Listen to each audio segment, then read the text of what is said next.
Recently, the Sixth Circuit Court of Appeals ruled that the practice of chalking a car's tires by parking enforcement is actually unconstitutional.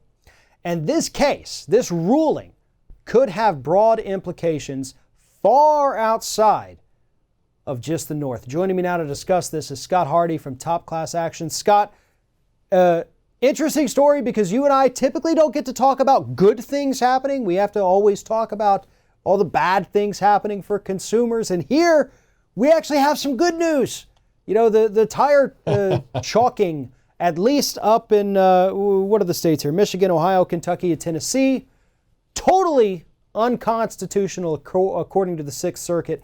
How did this even come about? You know, I have to give very sincere props to the person who brought this lawsuit because this is an absolutely phenomenal ruling. It really is, and it's really crazy how persistent this person was, and that they had 15 parking tickets, and they didn't say, hey, I didn't park illegally, I shouldn't have the parking tickets. They said, no, you chalking my car and marking up my car is illegal. And they lost their case, but they kept appealing it and kept taking it up the chain. And now we have a panel of judges who agreed unanimously with this plaintiff that said the chalking of a car on a tire is deemed an illegal search and seizure and should require a warrant. So if that parking ticket person wants to write you a ticket and they want to chalk your car, they have to go ahead and get a warrant first, which obviously isn't going to happen. And so what's phenomenal about this is they fought it, they got it, but why and how these tickets actually work? Because the city can still issue your tickets. No, they can't chalk your car, but that's because the judges deemed that if that car is parked illegally, it is not deemed a public safety concern. And therefore, since it's not a public safety concern, the police can't go over and above and actually mark your property. And I think one of the issues that people do need to understand, we're not talking about, you know, oh, the meter expired. These are the areas that are, you know, only 2-hour parking between the hours of 8 and 5, or, you know, the weird, confusing, I don't know how long I can park here type of signs. And what the police officers do, and I see them do it downtown here almost daily, when you have one of those areas that says you can only park here for 2 hours, they come by at a certain time, maybe it's 9 a.m., and they put their little chalk mark on everybody's tire. They come back 2 hours later. If they see their own chalk mark still there, then they get the ticket. So this could have even broader implications than just, okay, we can't chalk the tire. If this court, as you said, they also say this person being parked here for 3 hours instead of 2, this does not present harm to the community.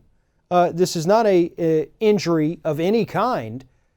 We could see this expanded a bit to possibly take away those time limits altogether. I know that's a pipe dream, but that is certainly something that could happen because of the way this particular ruling was worded here.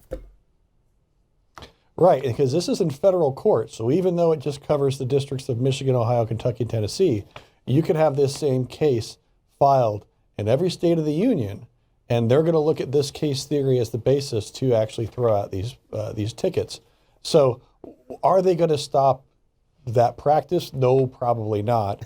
And this this lawsuit actually takes that into account and says what these cities are going to have to do is they're going to have to walk by or just drive by in their little 2-wheeled scooters and probably attach a camera and a laptop to it.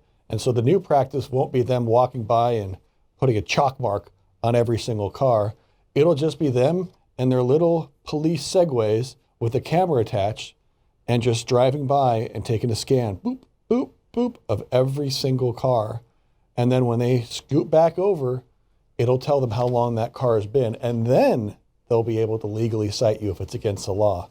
But they will not be be able to mark up your car in the process. And what's going to happen is obviously this is going to make it, a little bit more time consuming for the parking enforcement. It's going to make it a little bit more cumbersome.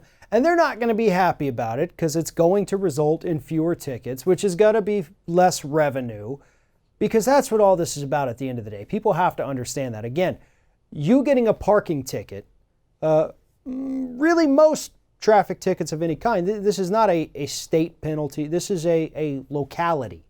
You're paying the money back to that county, and they just get that money.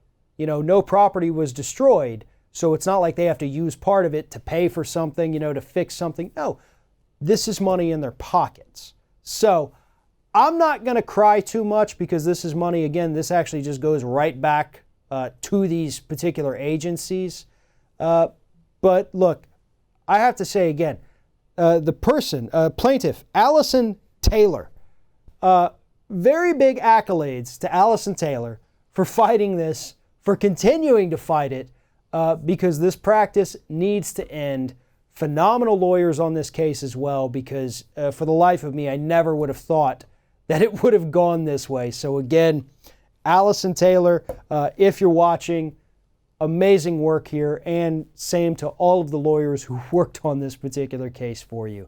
If anyone needs any more information on this particular issue or any issue affecting consumers in this country, head on over to topclassactions.com. Sign up for their weekly newsletter as well. Scott Hardy, Top Class Actions. Always a pleasure talking to you.